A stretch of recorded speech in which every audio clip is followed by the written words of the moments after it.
सुस्वागतम, वेलकम, अभिनंदन। मैं हूं आपके साथ आपकी अपनी हुसैन दोस्त डॉक्टर वायरा की। सुबह की राम राम करती हूँ आपको। बुरा जो देखन मैं चला, बुरा ना मिला कोई, जो मन झांका आप ना, मुंह से बुरा ना कोई कबीरा, मुंह से बुरा ना कोई। सच बताऊं, हम अपने आप में ही सबसे गंदे होते हैं, सबसे बुरे होते हैं, सबसे अच्छे होते हैं, सबसे नालायक होते हैं और सबसे प्यारे होते हैं। लेकिन अपने अंदर की क्वालिटीज को खुद छानना होगा। जैसे एक माली को कभी आपने कहीं पर पार्क में काम करते देखा है? बढ़िया बढ़िया खूबसूरत से फूल पार्क में अच्छी अच्छी शेप के साथ छोड़ देता है, और जो पत्तियां झड़ रही हो, खराब हो रही हो, कीड़ा काट रहा हो, उन्हें काट के फेंक देता है।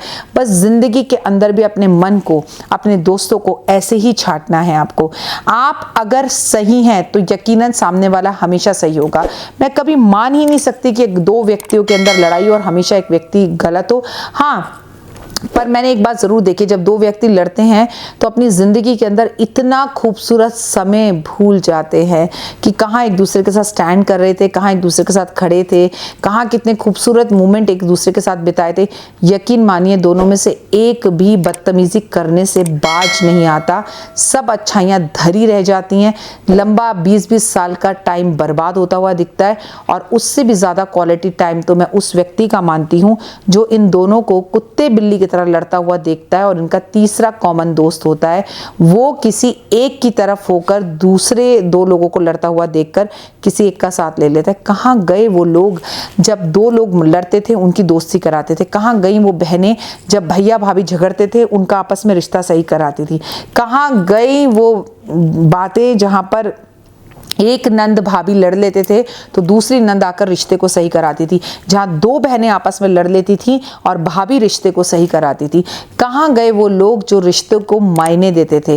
कहाँ गए वो लोग जो अपनों को अपनों के साथ बिठाते और उठाते थे? कहाँ गए वो लोग जो रिश्तों को अहमियत देते थे? कभी आपने किन्हीं दो लोगों के बीच में मिसअंडरस्टैंडिंग हो तो उनमें दोस्ती कराने की कोशिश की? आप जज बनकर दोनों की बात सुनते हैं, उसके सामने उसकी तारीफ करते हैं, उसके सामने उसकी तारीफ करते हैं। पहले वाले को लगता है कि ये तो सिर्फ मेरा है, देखा इसे भी समझ में आ रहा है कि वो गलत है, और दूसरे वाले को लगता है देखा इस व्यक्ति को भी समझ में आ रहा है कि पहले वाला गलत है, और मूर्ख आप बन जाते हैं। जिंदगी सच में ऐसी हो गई है जैसे दो बिल्लियों के झगड़े में रोटी बंदर ले जाता है। हाय रे हाय दुनिया, काश कोई आपको ये बता पाता कि लोग आपके इस भोलेपन का, आपके इस झगड़े का क्या फायदा उठा रहे हैं। दोस्त, लड़ाई और लस्सी जितनी बढ़ाओगे उतनी ही बढ़ती चली जाएगी। ऊपर वाला कल सुबह का सूरज भी तुम्हें देखने नहीं देगा, और वही व्यक्ति जो लड़ रहा था तुम्हारी करथी पर आकर कांधा देकर कहेगा, यार अच्छा था, इसकी नहीं मेरी ही गलती थी। अगर किसी की गलती माफ करी, उसके मरने के बाद माफ करी तो क्या माफ करी। अगर अपनी गलती का एहसास हुआ उसके मरने के बाद हुआ और वो एहसास हुआ तो क्या एहसास हुआ। जिंदगी एक पल की है। ये जो आप अगले 30-30 साल के प्लानिंग कर कर बैठे हैं ना, राम जाने वो आप देख भी पाएंगे कि नहीं देख पाएंगे, पूरे हो भी पाएंगे कि नहीं हो पाएंगे। आज जो आपके साथ है उसे आप खुश कर नहीं पा रहे, और अगले 100 जन्मों की आप बातें करते हैं। Please try to change your nature, ये मेरी आपसे रिक्वेस्ट है। कार्यक्रम की शुरुआत करें, और पहले ही बहुत हैवी बातें मैंने आपके साथ कर ली, पर ज़रूरी थी क्योंकि आप ही लोग आकर अपने कुछ ऐसे चीज़ें मुझसे शेयर करते हैं कि मुझे लगता है कि इस विषय पर बात करनी चाहिए। चलिए आज के कार्यक्रम की शुरुआत करें, लेकिन सबसे पहले बिलीव इन कर्मा।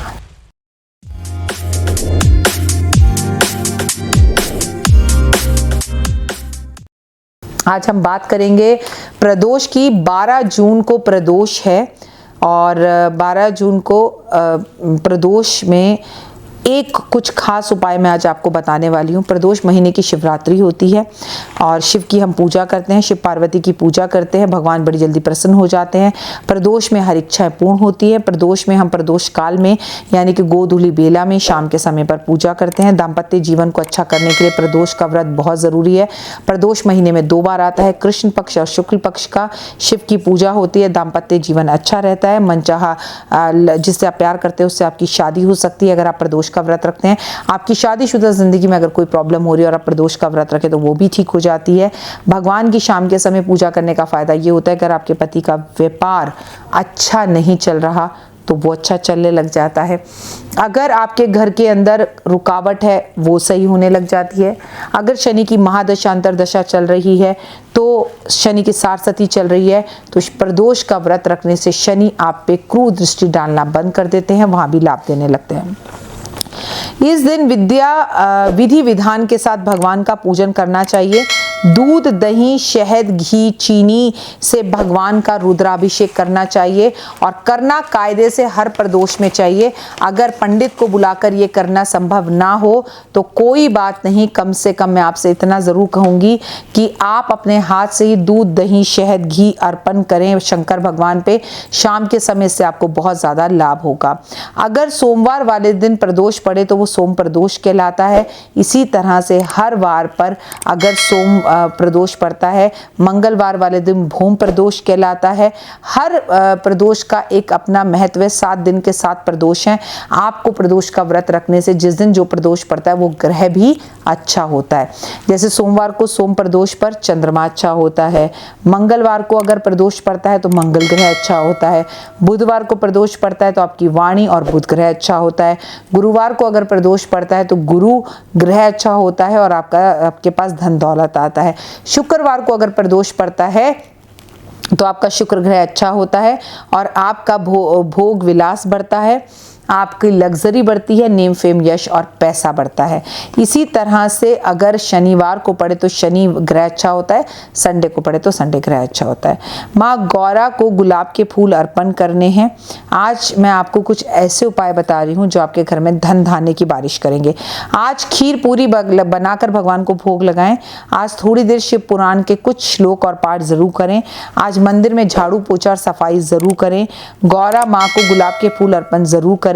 आज आप तरबूज का भोग भगवान को गरीबों में जरूर लगाएं। आज रात भर 9 बत्ती घी की बनाकर शाम के समय शिव के मंदिर में मिट्टी का दिया जलाकर आए। बत्ती 9 हो और लाल रंग की बत्ती हो तो बहुत ही ज्यादा फायदा। भगवान को बेलपत्र अर्पण जरूर करें और भगवान को जब आप बेलपत्र अर्पण करें तो उसके ऊपर आप राम लिखें, इससे बहुत फायदा होगा। सभी तरह के संकटों और कष्टों को दूर करने के लिए, आपका व्यापार में आ रही, आपकी बीमारी में आ रही, आपकी आय में आ रही, आपके काम में आ रही व्यापार और कष्ट तकलीफें अगर हैं तो 2 प्रदोष उपाय कर लें। 1 शमी का पत्ता ले, 5 बेल पत्र लें। 1 शमी का पत्ता लें, 5 बेल पत्र लें। तांबे के लोटे के अंदर इन सबको डाल दें। 5 चावल के दाने डाल दें और घर में घी का दिया जलाकर नंगे पैर घर से ये लोटा लेकर शिवलिंग पर जाकर इस लोटे को उलट दें। आपको केवल 5 मिनट वहां बैठना है। ओम नमः शिवाय, शिवाय नमः का जाप करना है। अगर स्त्री जाप कर रही है तो नमः शिवाय ओम बोलेंगी और अगर पुरुष जाप कर रहा है तो ओम नमः शिवाय बोलेगा। अगर आप ये उपाय इस बार इस प्रदोष में कर आ जाते हैं तो आपको इसका ज़बरदस्त रिजल्ट मिलेगा। आपके व्यापार में, काम में, हर किसी चीज़ में आपको इसका लाभ बहुत ज़्यादा होगा। गर्मियाँ बहुत ज़्यादा हैं, दोनों तरफ लाइट जल रही हैं। थोड़ी थोड़ी कोल्ड ड्रिंक, थोड़ा थोड़ा ठंडा पानी, थोड़ा थोड़ा सोडा पीकर 22 मई को करीबन सुबह 9 बजे से हम ये शूटिंग कर रहे हैं। 9 बजे इसलिए बोल रही हूँ कि शूटिंग कैमरे में 12 बजे होनी शुरू हुई, लेकिन मेकअप सुबह 9 बजे से शुरू हुआ तो हमारी जो शुरुआत हो जाती है सुबह से ही हो जाती है। कल भी पूरी रात मैंने शूटिंग की है क्योंकि कल हम फेसबुक की शूट कर रहे थे। वो शूट करीबन रात को 1:30 बजे ख़त्म हुई, सोते सोते 2 बज गए और सुबह आज 9 बजे से फिर शूट शुरू कर दिए क्योंकि मैंने आपसे बताया अपनी पुरानी वीडियोज़ में भी कि कुछ मेरी फ्रेंड लंदन से आ गई थी जिसकी वजह से मैं बैक टू बैक बिजी थी और उसके साथ समय बिताने में मैं शूट करने में इस बार लेट हो गई हूँ। प्रदोष के व्रत की हार्दिक शुभकामनाएं। ये बहुत जादुई उपाय हैं, इन्हें करिए और अपने जीवन में बदलाव और परिवर्तन लेकर आइए। 100 आउट ऑफ 100 आपको रिजल्ट मिलेंगे। फिलहाल मुझे दीजिए इजाजत। अपना और अपनों का रखिएगा खास ख्याल। जय माता दी।